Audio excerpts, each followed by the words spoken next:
معزز سامعین کرام،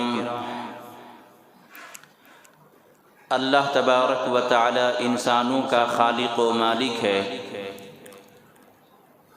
دنیا میں کوئی بھی چیز خود بخود وجود میں نہیں آتی، اس کا کوئی نہ کوئی پیدا کرنے والا ہے۔ ہماری نگاہوں میں جو چیزیں وجود میں آئی ہیں وہ خود پیدا نہیں ہوئی ہیں، اس کا کوئی پیدا کرنے والا ہے۔ جو لوگ یہ تسلیم نہیں کرتے وہ یہ سمجھتے ہیں کہ دنیا خود بخود پیدا ہو گئی اور ایک دن یہ ٹوٹ پھوٹ کر ختم ہو جائے گی، لیکن انہیں یہ معلوم ہونا چاہیے کہ دنیا خود بخود وجود میں نہیں آئی اور کوئی نہ کوئی اس کو وجود بخشنے والا ہے، اور ایک زمانے تک یہ باقی رہے گا، اس کے بعد اللہ تعالیٰ اس کو دوبارہ ختم کر دے گا۔ ختم کرنا اس لیے ضروری ہے کہ اللہ کی ذات ہی قدیم ہے، اللہ کی ذات کے علاوہ کوئی قدیم نہیں ہے۔ پچھلے جمعہ میں نے بتلایا تھا کہ اللہ کس ذات کا نام ہے۔ اللہ وہ ہے جو ہمیشہ سے ہے اور ہمیشہ رہے گا، جو ازل سے ہے اور ابد تک رہے گا۔ اللہ کے لیے ابتدا اور انتہا نہیں ہے۔ اللہ کے علاوہ جتنی مخلوقات ہیں ان کے لیے ابتدا بھی ہے، انتہا بھی ہے، اور اللہ کے لیے نہ ابتدا ہے نہ انتہا ہے۔ اللہ ہمیشہ سے ہے اور ہمیشہ رہے گا۔ تو اللہ تبارک و تعالیٰ کی قدرت، اللہ تعالیٰ کی طاقت و قوت کا اندازہ انسان نہیں لگا سکتا۔ انسان کی بنائی ہوئی چیزوں کا اندازہ ہم نہیں لگا سکتے۔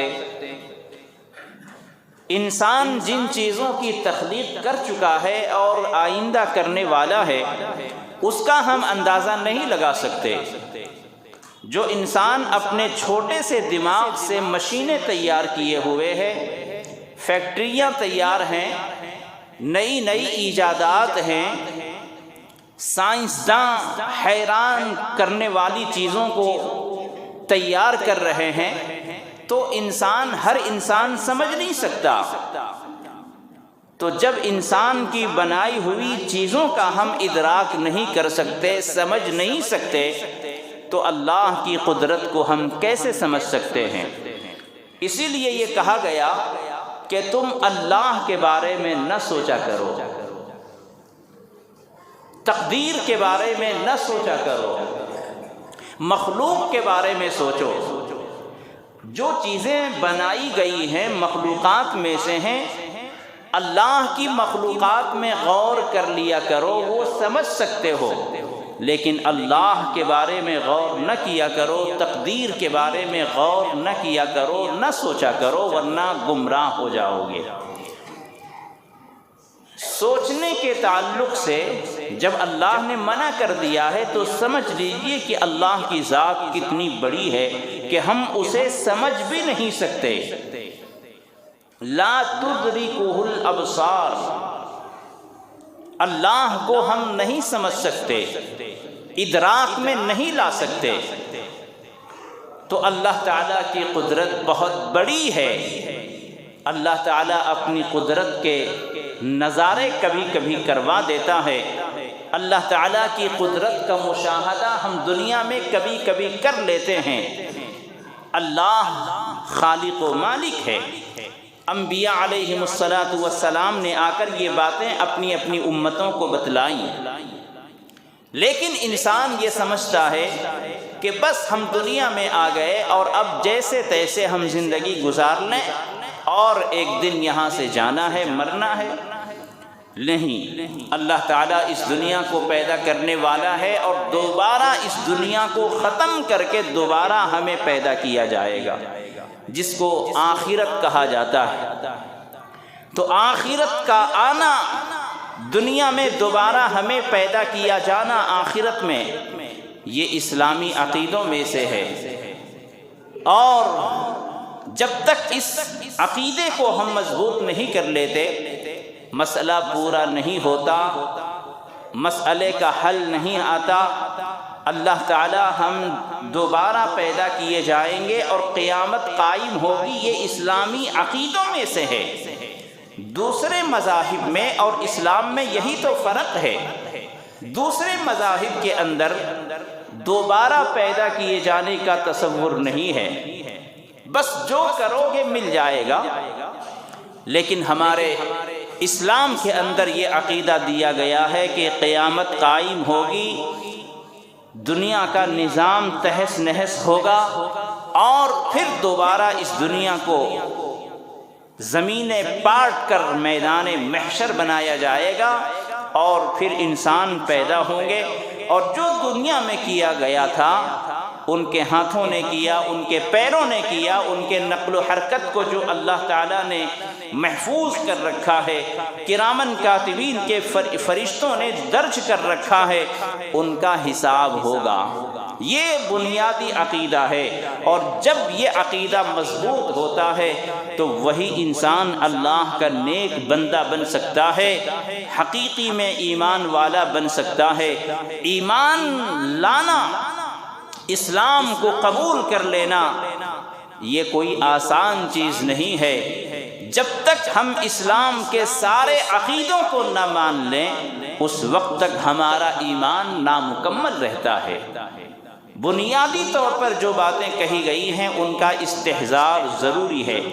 اگر آخرت میں دوبارہ پیدا کیے جانے کا تصور اور خیال کسی کے اندر آ جائے تو دنیا کے کسی قانون کی ضرورت نہیں ہے۔ دنیا کا قانون چوروں کے لیے قانون بنتا ہے، ڈکیتوں کے لیے قانون بنتا ہے، لٹیروں کے لیے قانون بنتا ہے۔ یہ کیوں قانون بنتا ہے؟ انہیں سیدھے راستے پر لانے کے لیے کتنے قانون بنے ہوئے ہیں۔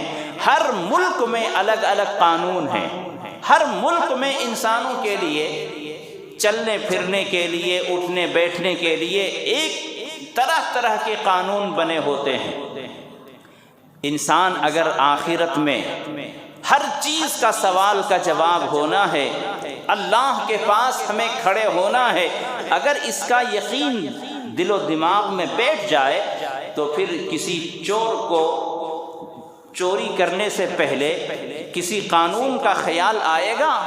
چوری کرنے سے پہلے وہ یہ سوچ لے کہ مجھے آخرت میں جواب دینا ہے۔ ڈکیتی کرنے سے پہلے وہ سوچ لے مجھے آخرت میں جواب دینا ہے۔ قتل کرنے سے پہلے، مال لوٹنے سے پہلے، کسی کا مال دبانے سے پہلے بس یہ اس کے ذہن میں آ جائے کہ اللہ کے پاس ہمیں اس کا جواب دینا ہے، دنیا کا قانون اپنی جگہ پر رکھا رہ جائے گا، اس کی ضرورت بھی نہیں پڑے گی۔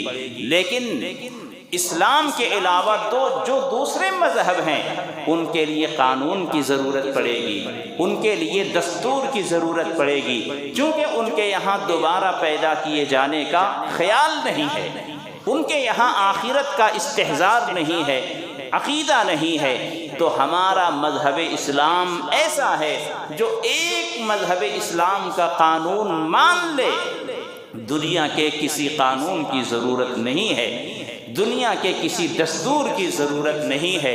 تو اللہ تبارک و تعالی خالق کائنات ہے، وہ جانتا ہے کہ ہمیں کیا کرنا ہے، کس انسان کے لیے کیا قانون، کیا ہدایت، کیا اصول بنانا ہے، اور انہی قانون، ہدایت اور اصول کے مطابق ہمیں چلنا ہے، اور اسی قانون، ہدایت اور اصول کا نام شریعت اسلامیہ ہے، اسلام ہے۔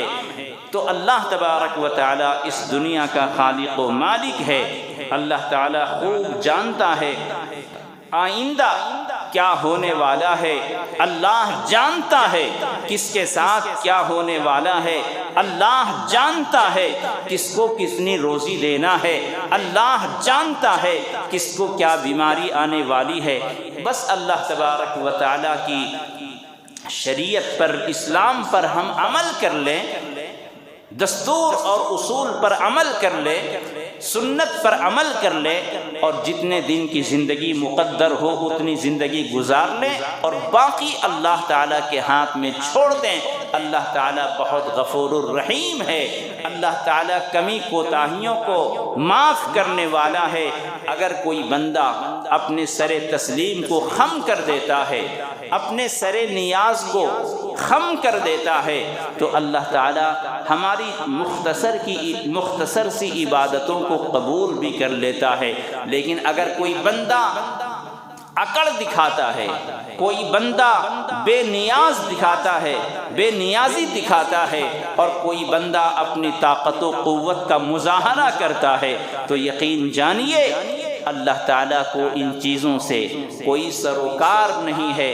اللہ تعالیٰ قادر مطلق ہے، اللہ تعالیٰ کی طاقت و قوت کا ہم احاطہ نہیں کر سکتے۔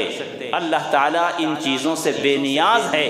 اگر کوئی بندہ 10 روپے کسی فقیر کو دیتا ہے اور اللہ کا بندہ سمجھ کر کہ اللہ نے دیا ہے تو میں دینے والا ہوں، اس بندے کو اللہ نے نہیں دیا ہے تو اس کو میرے تک پہنچایا ہے، مجھ تک اس کو پہنچایا ہے، اے اللہ تیرا بڑا شکر ہے کہ میں دینے والا ہوں۔ کہیں ایسا ہوتا کہ میں خود لینے والا ہوتا تو میری کیا حالت ہوتی۔ تو ایک بندہ اللہ تعالیٰ کی دی ہوئی دولت سے، نعمت سے کسی کو دیتا ہے نیاز مندی کے ساتھ، شکرانہ جذبے کے ساتھ، تو اللہ تعالیٰ اس کے 10 روپے کو بے انتہا قبول فرما لیتا ہے۔ لیکن اگر کوئی اکڑ کر 10,000 دے دے، 10 لاکھ دے دے، اللہ تعالیٰ کو 10 لاکھ سے 10 کروڑ سے بھی تم اللہ کو مرعوب نہیں کر سکتے، اللہ تعالیٰ کو تم متاثر نہیں کر سکتے۔ تو حقیقت یہ ہے کہ اللہ تعالیٰ ہمارے دلوں کے خیالات کو سمجھتا ہے۔ ہم کس نیت سے جو کام کرتے ہیں، ہم جس نیت اور جس جذبے سے جو کام کرتے ہیں، اس جذبے کو اللہ تعالیٰ دیکھتا ہے۔ اس لیے کہ ہم اپنی حقیقت کو اللہ سے زیادہ نہیں سمجھ سکتے۔ ہم جو دل میں خیال کرتے ہیں، دماغ میں سوچتے ہیں، اللہ تعالیٰ کے پاس سب کچھ پہلے سے موجود ہے۔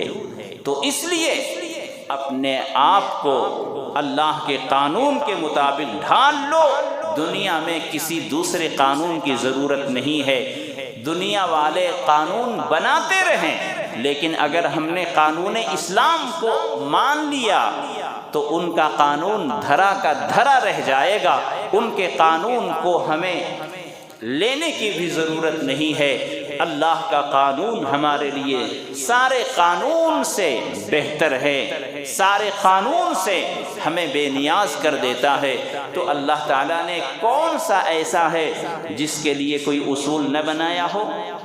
کون سا ایسا نظریہ ہے، کون سا ایسا پہلو ہے، کون سی ایسی لائن ہے جس لائن میں اللہ نے ہماری ہدایت نہ فرمائی ہو، رہبری نہ فرمائی ہو؟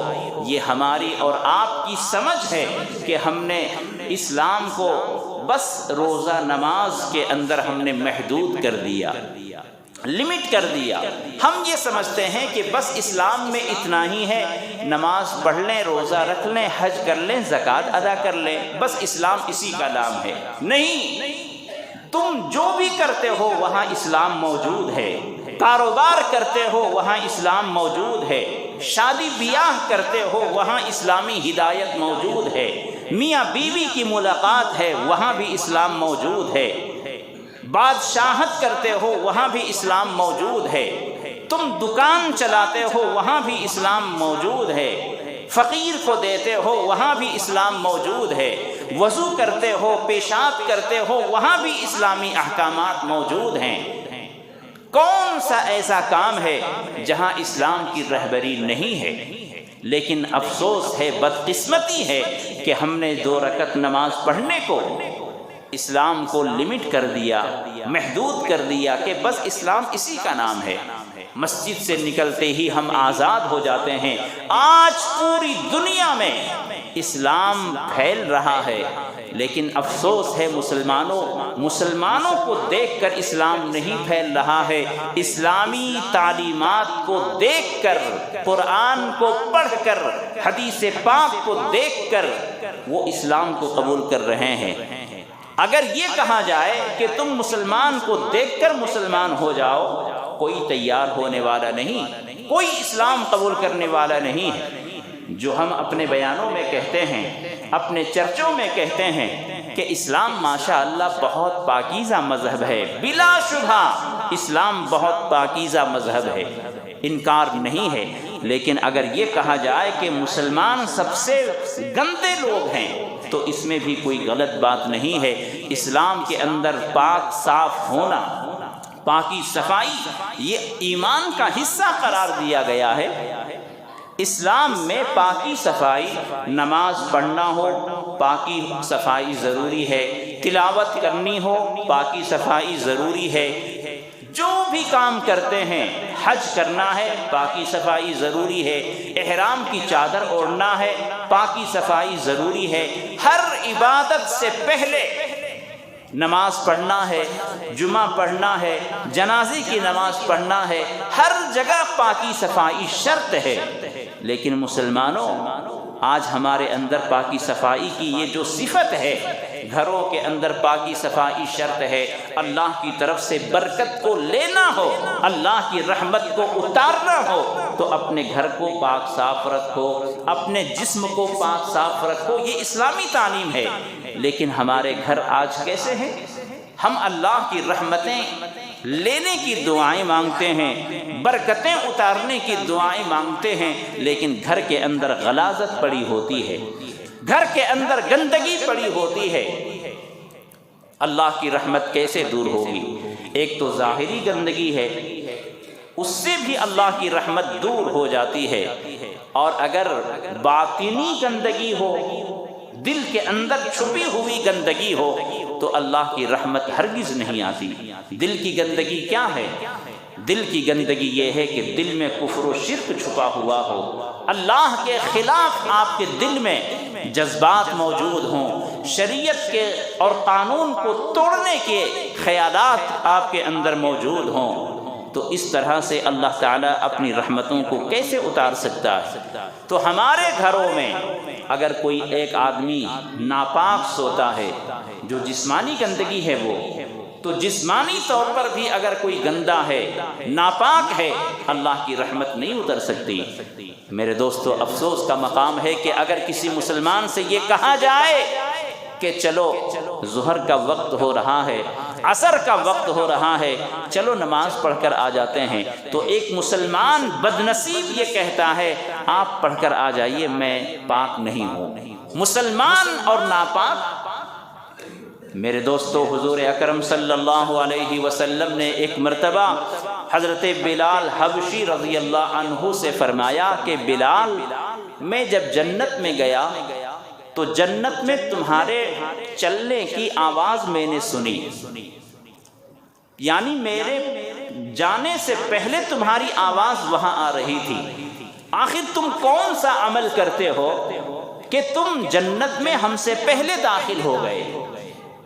میں جنت میں جا رہا ہوں دیکھنے کے لیے، تو تمہارے پیروں کی آہٹ کو میں نے پہلے سن لیا، آخر تم کون سا عمل کرتے ہو، کون سی نیکی ایسی کرتے ہو کہ تم ہم سے پہلے جنت میں چلے گئے؟ تو حضرت بلال حبشی رضی اللہ عنہ نے فرمایا، اے میرے آقا، ماں باپ آپ پر قربان ہوں، میں غلام ہوں، کوئی عمل ایسا نہیں کرتا، لیکن ہاں ایک عمل ایسا کرتا ہوں کہ میں ہمیشہ وضو سے رہتا ہوں، میں ہمیشہ باوضو رہتا ہوں، اور جب وضو ٹوٹ جاتا ہے تو میں وضو کر کے 2 رکعت نماز پڑھ لیتا ہوں۔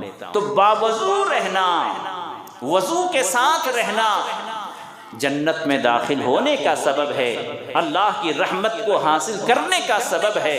لیکن افسوس ہے مسلمانوں، ہم پاک نہیں رہتے۔ اپنے آپ کو پاک صاف رکھیں، اپنے گھروں کو بھی پاک صاف رکھیں، اپنے بچوں کو تلقین کریں، تو پاک صاف رہنے میں اللہ کی رحمت اترتی ہے، اللہ کی طرف سے برکتیں آتی ہیں، چہرے پر نور آتا ہے، لوگ آپ سے متاثر ہوتے ہیں، آپ کی اس خوبی کو دیکھ کر نہ جانے کتنے لوگوں کو ایک عبرت حاصل ہوگی، نصیحت حاصل ہوگی، لوگوں کی زبان پر آئے گا کہ ماشاءاللہ فلاں جوان ایک نوجوان ہے جو کبھی بے وضو نہیں رہتا، دکان پہ بیٹھے تو باوضو رہتا ہے، گھر میں آئے باوضو رہتا ہے، چلے پھرے راستے میں باوضو رہتا ہے۔ میرے دوستو، ایک ایک نیکی اپنے اندر پیدا کریں، ایک ایک اسلامی تعلیم پیدا کریں۔ اگر آپ نماز نہیں پڑھتے تو وضو کر کے ہی رہنا شروع کر دو۔ ایک نیکی دوسری نیکی کو کھینچتی ہے، ایک نیکی دوسری نیکی کو بلاتی ہے۔ جب ہمارے اندر ایک نیکی آئے گی، ایک اسلامی تعلیم پیدا ہوگی، تو دوسری نیکی کو وہ کھینچے گی۔ میں کہتا ہوں آپ نماز نہیں پڑھتے، نہ پڑھو، وضو سے رہنا شروع کر دو۔ اللہ کی عزت و جلالت کی قسم، اگر تم وضو کی قدر کرو گے، اگر تم باوضو رہنا شروع کر دو گے، کچھ ہی دنوں میں دیکھ لینا اگر تم نمازی نہیں بن گئے تو میرا نام بدل دینا۔ ایک نیکی دوسری نیکی کو کھینچتی ہے۔ 5 وقت کی نمازیں شروع کر دو، ایک دم سے اگر شروع نہیں ہوتی، ایک نماز سے شروع کر دو، ظہر سے شروع کرو، انشاءاللہ عصر کی شروع ہو جائے گی، عصر ہونے کے بعد مغرب بھی شروع ہو جائے گی۔ 5 وقت کی نمازوں میں اگر آپ پکے ہو گئے تو انشاءاللہ تہجد گزار بھی بن جائیں گے۔ کر کے دیکھیں۔ بہانے، انسان بہانے بناتا ہے اور یہ شیطان بہانے سکھاتا ہے۔ تمہارے کاروبار کا خیال دلا کر اور رشتہ داروں کے یہاں جا کر کسی بیمار کی عیادت کا بہانہ بنا کر، کسی کی مدد کرنے کے بہانے بنا کر، شیطان ایک نیکی سے روکنے کے لیے دوسری نیکی کا خیال ڈالتا ہے۔ کرواتا نہیں، وہ خیال ڈلواتا ہے، اور جب آپ اس سے ہٹ جائیں گے تو وہ بھی چلی جاتی ہے، یہ بھی چلی جاتی ہے۔ تو میرے دوستو، اپنے اندر تبدیلی پیدا کریں۔ آج زمانے میں کسی کی زندگی کا کوئی بھروسہ نہیں ہے۔ ایک زمانے میں لوگ کہتے تھے 80 سال، 90 سال، 100 سال کی عمر انہوں نے پائی۔ اب آپ دیکھ رہے ہیں اخبار میں، اس لیے عمر کا کوئی بھروسہ نہیں ہے، زندگی کا کوئی بھروسہ نہیں ہے۔ کہیں آپ سفر میں جاتے ہیں تو سفر سے پہلے اس کی تیاری کی جاتی ہے۔ جس جگہ آپ کو جانا ہو، سردی کا علاقہ ہے، آپ کو گرم کپڑے لے کر جانا پڑتا ہے۔ گرم علاقے میں آپ وہاں کے حساب سے تیاری کرتے ہیں۔ آخرت کے لیے، عالم برزخ کے لیے، عالم آخرت کے لیے جہاں ہمیں جانا ہے وہاں کے حساب سے ہمیں تیاری کرنی پڑے گی۔ جس ملک میں جانا ہے وہاں کی کرنسی تیار کر کے آپ کو رکھنا پڑتا ہے، کرنسی ایکسچینج کر کے جانا پڑتا ہے۔ ہمیں جس عالم آخرت کی طرف جانا ہے وہاں کی کرنسی ہمارے پاس کیا ہے، وہاں جانے کے لیے ہمارے پاس سرمایہ کیا ہے۔ دنیا کی ساری دولت قبر کے اندر جاتے ہی دوسرے لوگ لے لیں گے، وراثت میں تقسیم ہو جائے گی۔ جو ہماری اپنی ہوتی ہے، جس کو کوئی تقسیم نہیں کر سکتا، وہ نیک اعمال ہیں۔ یاد رکھیں، آپ بینک بیلنس کر کے ہزاروں، لاکھوں، کروڑوں کما کر جمع کر دیا ہے، لیکن یہ آپ کا نہیں ہے۔ زندگی اور موت کے درمیان میں کتنا کم فاصلہ ہے، ہم سب کو پتا ہے۔ آقا صلی اللہ علیہ وسلم ایک طرف سلام پھیرتے، دوسری طرف سلام پھیرنے کو بھی یقین نہیں سمجھتے تھے کہ میری زندگی وہاں تک رہے گی۔ ایک قدم اٹھنے کے بعد اس کے گرنے تک کا بھی یقین نہیں رہتا تھا کہ ہم دوسرا قدم رکھ سکیں گے یا نہیں۔ اتنی غیر یقینی کیفیت ہوتی ہے زندگی کی۔ ایک سانس اندر ہے، وہ اندر والی سانس باہر نکلے گی یا نہیں یہ بھی پتہ نہیں ہے۔ آئے دن ہم اب اخبار میں پڑھتے ہیں، نیوز میں پڑھتے ہیں، دیکھتے ہیں، تو یہ مت سوچیں کہ ابھی آپ جوان ہیں ابھی آپ 40 سال کے ہیں، ابھی بہت عمر پڑی ہوئی ہے، ایسا نہ سوچیں، اپنے آپ کو نمازی بنائیے، پاک صاف رکھیے، گناہوں سے پاک صاف رکھیے، اخلاق کے اعتبار سے اپنے آپ کو بنائیے۔ اللہ تعالیٰ، آپ یہ یقین جانیں کہ اللہ نے جو قانون بنایا ہے ہمارے لیے، یہ ہم سے بہتر اللہ تعالیٰ سمجھتا ہے۔ ہم اپنے آپ کو اتنا اچھا نہیں بنا سکتے، اللہ تعالیٰ جتنا ہمارے لیے بہتر سوچتا ہے، اللہ تعالیٰ ہمارے لیے فیصلہ فرماتا ہے۔ اسلامی تعلیم میں، اسلامی اخلاق میں آپ کو پتہ ہے اللہ تعالیٰ نے کھانے پینے کی اجازت دی ہے، کلو واشربو، کھاؤ پیو، جو چیزیں حلال ہیں ان چیزوں کو کھاؤ، اور جتنا کھا سکتے ہو کھاؤ، کلو واشربو، کھاؤ، کھانے کی چیزوں میں، پینے کی چیزوں میں جتنا چاہو آپ پیو، جو حلال ہیں، لیکن جو حرام ہیں ان چیزوں سے ہم اپنے آپ کو بچاؤ۔ ساری چیزیں حلال نہیں ہیں، کچھ اس میں حرام ہیں۔ جو ہمارے جائز کھانے کے ہیں، کھانے کی جو جائز چیزیں ہیں، جانور جیسے بکرا ہے ہمارے لیے حلال ہے، لیکن اس میں بھی 7 چیزیں حرام ہیں۔ بکرا حلال ہے، بڑے جانور حلال ہیں، تو اس کا یہ مطلب نہیں کہ سارا کا سارا اس میں کھا لیں گے، اس میں بھی 7 چیزیں ہمارے لیے حرام ہیں، ہمیں ان چیزوں میں بھی بچنا پڑے گا۔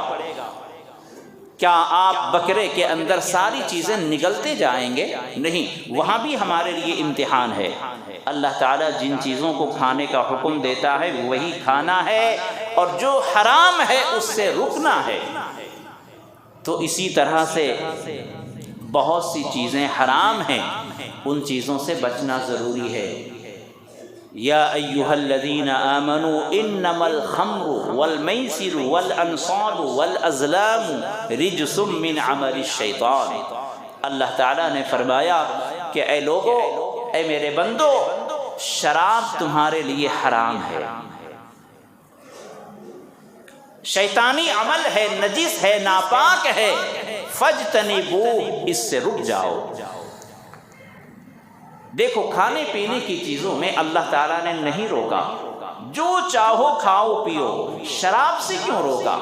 یہ شراب پہلے جائز تھی، جیسے کوکو کولا، تھمس اپ، مرنڈا اور دوسرے جو آپ پیتے ہیں، اسی طرح اس زمانے میں بھی یہ پی جاتی تھی۔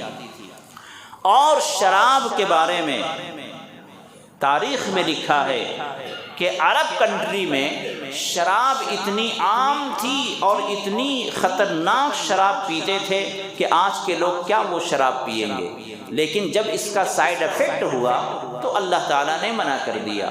اور دیکھیے، اللہ تعالیٰ نے شراب ایسی چیز ہے کہ ڈائریکٹ منع نہیں کیا، لوگوں میں اتنی مقبول تھی اور اتنی مرغوب تھی، ہر دسترخوان پہ شراب رکھی جاتی تھی، پرانی شرابیں کئی سال زمین کے اندر دفن کر کے رکھتے، اور جب شراب کی شدت، نشے کی شدت اور اس میں ہر طرح کی جو خرابیاں بیان کی جاتی ہیں، ایک بے ہوش کر دینے والی، مست کر دینے والی، دنیا اور دنیا کی ساری چیزوں سے بے خبر کر دینے والی، کتوں کے بازو میں کتے کا پیشاب بھی پڑ جائے تو پتہ نہ چلے، اتنی حد تک جب شراب مسکر ہو جاتی تھی، عقل پر پردے ڈالنے والی ہو جاتی تھی، ماں بہن بیٹی سب برابر نظر آتی تھی، اتنی شدت کی شراب وہ حضرات پیتے تھے۔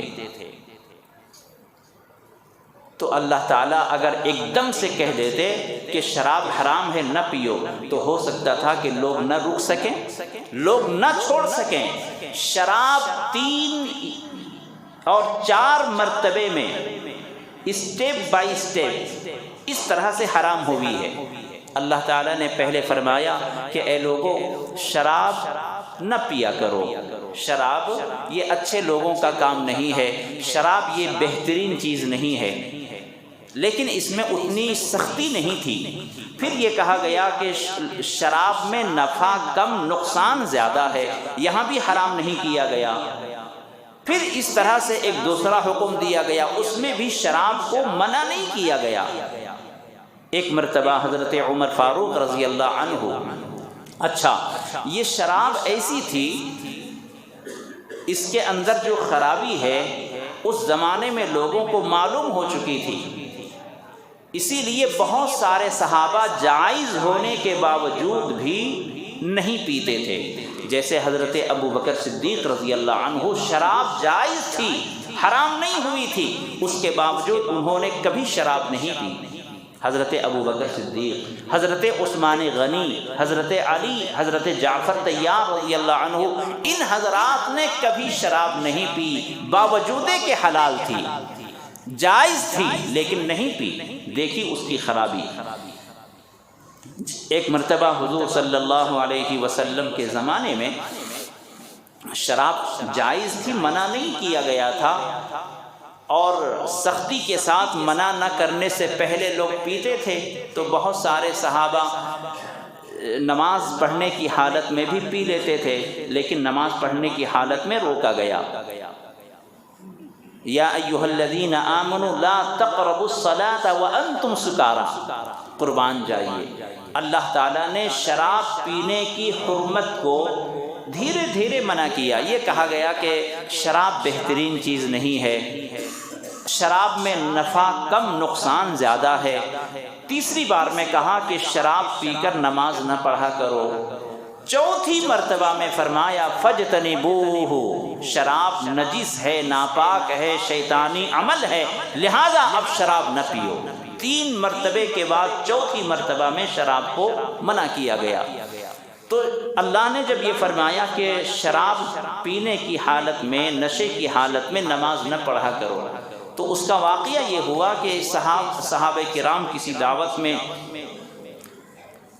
دعوت کے بعد شراب پی اور نماز پڑھنے لگے، تو امام صاحب نے شراب پی اور نماز پڑھائی، قُلْ يَا أَيُّهَا الْكَافِرُونَ لَا أَعْبُدُ مَا تَعْبُدُونَ، تو لا اعبد میں جو لا ہے وہ چھوٹ گیا نشے کی حالت میں۔ اسی طرح اور بھی لا اعبد ما تعبدون ولا انتم، یہاں بھی لا چھوٹ گیا، اور لا چھوٹنے سے معنی بالکل بدل گیا۔ تو اللہ تعالیٰ نے فرمایا یا ایھا الذین آمنوا لا تقربوا الصلاۃ وانتم سکارا، اے ایمان والو نماز کی حالت میں، نشے کی حالت میں نماز نہ پڑھا کرو۔ یہ حضرت عمر فاروق رضی اللہ عنہ کی تمنا تھی کہ اللہ کے کلام کو پڑھنے کے وقت میں انسان جب نشے میں ہو تو دیکھیے کیا سے کیا نکل جاتا ہے۔ تو حضور صلی اللہ علیہ وسلم کی خدمت میں آ کر عرض کیا، اے اللہ کے رسول، شراب کے بارے میں کوئی ایک دم اوپن واضح حکم نازل فرما دیتے تو کتنا اچھا ہوتا۔ اللہ تعالیٰ نے یہ حکم نازل فرمایا کہ نماز کی حالت میں شراب نہ پیو، اور اس کے بعد پھر یہ فرمایا کہ اب اس شراب کو اپنے ہونٹوں کے قریب بھی نہ لاؤ، فَاجْتَنِبُوهُ، رک جاؤ، اب شراب نہ پیو۔ میرے دوستو، مجھے عرض یہ کرنا ہے کہ شراب جیسی خبیث چیز ام الخبائث کہا گیا۔ بیماریوں میں جس طرح سے کینسر ہے، ایڈز ہے، جس بیماری کی خطرناکی کو ہم جانتے ہیں، اسی طرح اللہ تعالیٰ نے تمام گناہوں میں جو ام الخبائث ہے اس شراب کو کہا گیا ہے۔ بیماریوں میں کینسر اور دوسری بیماریاں جو خطرناک قسم کے ہیں، گناہوں میں جس طرح شرک سب سے بڑا گناہ ہے، اسی طرح گناہوں میں، برائیوں میں، خباثت میں ام الخبائث جس کو کہا گیا ہے وہ شراب کو کہا گیا ہے۔ تو شراب ایسی خبیث چیز ہے کہ جس کو اللہ تعالیٰ نے صحابہ کرام کے زمانے ہی میں منع کیا گیا، اور جب لوگ اس پر عمل پیرا ہوئے، صحابہ کرام نے جب اس پر عمل شروع کیا تو تاریخ میں لکھا ہے کہ ندی میں، مدینے میں گلیوں میں شراب ندی کے پانی، برسات کے پانی کی طرح، ندی کی طرح بہنے لگی۔ لوگوں کے گھروں میں اتنی شراب تھی۔ اللہ کا حکم جب نازل ہوا تو کسی نے یہ نہیں سوچا کہ ہمارے گھر میں جو ہے وہ ختم کر لیں گے، بعد میں نہیں منگائیں گے، جو دسترخوان پر ہے وہ پی لیں گے، دوسرے وقت سے نہیں پئیں گے۔ بلکہ روایت میں آتا ہے کہ جن صحابی نے منہ کے اندر رکھ لیا تھا، جن لوگوں نے حلق کے اندر یہاں پہنچا دیا تھا جب اللہ کے منادی نے، حضور اکرم صلی اللہ علیہ وسلم نے جب مدینے کی گلیوں میں اعلان فرمایا تو جنہوں نے منہ میں رکھے ہوئے تھے انہوں نے اگل دیا، باہر قے کر دی، گھروں میں جو مٹکے تھے توڑ کر بہا دیا، جو کارخانے اور فیکٹریاں چلاتے تھے بناتے تھے انہوں نے ان کو جا کر سب ختم کر دیا۔ وہ بھی تو انسانی تھے، اللہ کے بندے تھے، تو اللہ کے حکم کو ماننا۔ اچھا، اس زمانے میں بھی قانون، اسلام کے قانون پر چلنے ہی میں امن ہے، چین ہے، سکون ہے۔ اب دیکھو، نشہ مکت دیش بنانے کا خواب سب کو ہے، ہندوستان میں اور پوری دنیا میں ہر ملک میں قانونی طور پر ملکی سطح پر لوگ یہ چلاتے ہیں، ابھیان چلاتے ہیں اور تحریکیں چلاتے ہیں کہ منشیات سے اور نشہ سے مکت، یعنی نشہ معاشرے سے ختم ہو جائے، نشہ سماج سے ختم ہو جائے۔ چونکہ آج کل آپ کو پتہ ہے، آپ جا کر کسی لائر سے پوچھئے، کسی میڈیکل سائنس سے پوچھئے، کسی پولیس اسٹیشن سے جا کر پوچھئے کہ آپ کے پاس کس طرح کی شکایتیں زیادہ آتی ہیں، مقدمات کس طرح کے زیادہ آتے ہیں، پیشنٹ کس طرح کے زیادہ آتے ہیں۔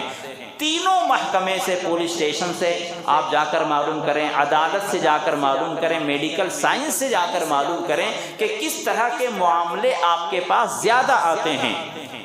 ان تینوں محکموں سے، ڈپارٹمنٹ سے آپ کو معلوم ہوگا کہ نشے کی اور نشے کے بعد جو معاملات ہوتے ہیں، قتل کے معاملات ہوتے ہیں، لڑائی جھگڑے کے معاملات پیش آتے ہیں، میاں بیوی میں طلاق کے معاملات جو آتے ہیں، ان کے زیادہ سے زیادہ ہمارے سامنے شکایتیں آتی ہیں۔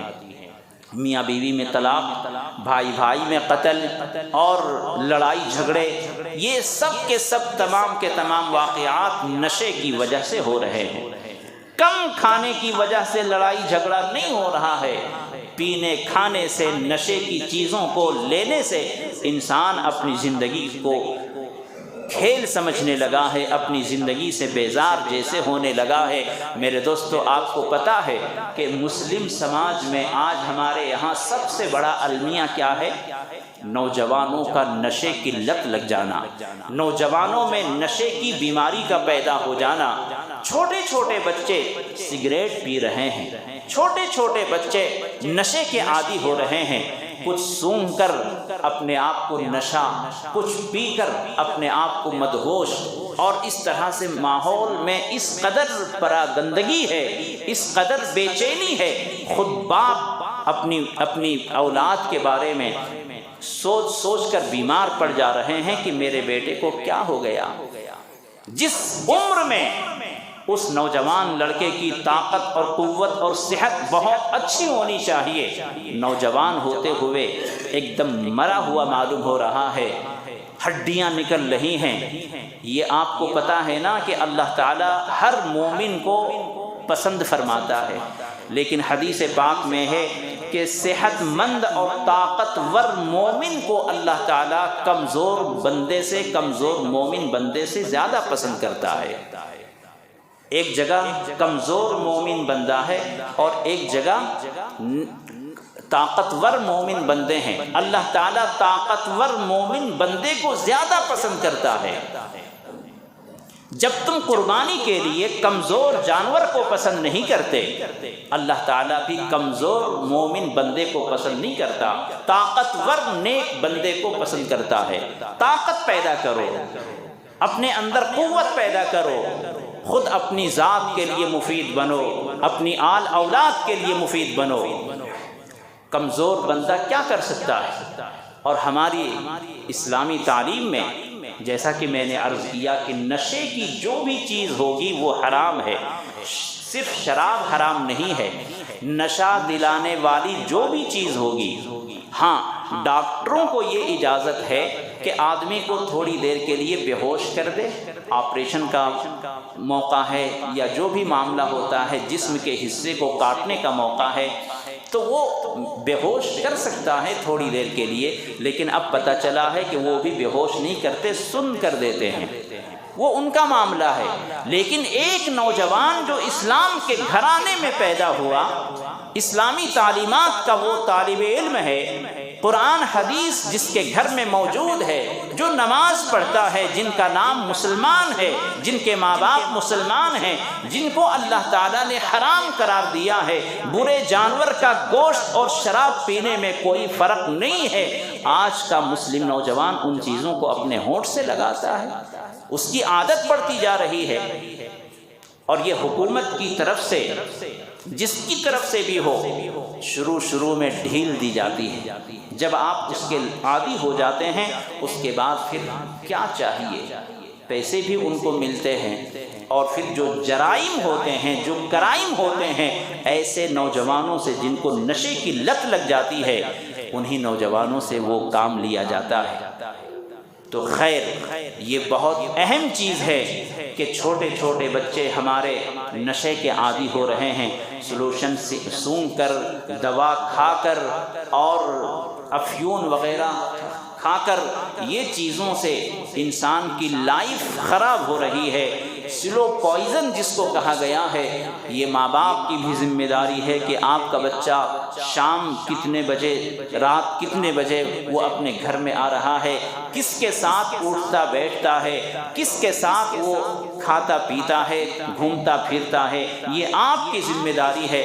ایک افسوسناک واقعہ آپ کو بتاؤں، رات میں روڈوں پر جو پولیس والے ڈرنکنگ کا جو چیک کرتے ہیں، عام طور پر جو لوگ داڑھی والے ہوتے ہیں، ٹوپی والے ہوتے ہیں، ان کا چیک نہیں کرتے۔ ہماری باقی صفائی کا خیال، یقین پولیس والوں کے دل و دماغ میں کل تک موجود تھا۔ وہ سمجھتے تھے کہ ہر کوئی پی سکتا ہے، ہر کوئی اس گناہ کو کر سکتا ہے، لیکن مسلمان نہیں کر سکتے۔ غیر مسلم پولیس والوں کے ذہن میں یہ بات کل تک تھی، لیکن ابھی 2-3 سال پہلے کی بات ہے کہ رات میں چند علماء آ رہے تھے، کار میں بیٹھے ہوئے، پولیس والوں نے ان کو روکا، اور جس طرح عام لوگوں کو چیک کر رہے تھے، وہ مشین اپنے منہ کے سامنے رکھ کر بولتے ہیں کہ اس میں پھونکو، تو ان کو پتہ چل جاتا ہے کہ اس نے پی ہوئی ہے۔ عام لوگوں کو جس طرح چیک کر رہے تھے، اسی طرح جبہ، ٹوپی، داڑھی والوں کو بھی چیک کر رہے ہیں۔ انہوں نے چیک کیا اور سب لوگ وہاں سے تھوڑی دور جانے کے بعد ایک اور پولیس والا تھا، ان سے کہا کہ دیکھیے سر، ہم لوگ تو اپنی زندگی میں ایسا کبھی نہیں پی سکتے، اور ابھی سے آپ 2-3 سال پہلے تک نہیں چیک کرتے تھے، اب کیوں چیک ہو رہا ہے؟ تو اس پولیس والے نے بڑے افسوس کے ساتھ کہا کہ ہاں، یہ ہم بھی سمجھ رہے ہیں، اور ہمارے دل میں بھی یہی خیال ہے کہ ابھی سے کچھ سال پہلے تک مسلمان نہیں پیتے تھے، ان کو چیک کرنے کی ضرورت نہیں پڑتی تھی، لیکن اب آپ کے لباس میں بھی لوگ پیتے ہیں، آپ کے لباس میں بھی لوگ پیتے ہیں۔ تو یہ کون کر رہا ہے؟ کون کر رہا ہے یہ اسلام کی تعلیم کا کھلواڑ؟ اسلامی تعلیم کا جنازہ کون نکال رہا ہے؟ اسلام پر دھبا کون بن رہا ہے؟ کس نے آپ سے کہہ دیا؟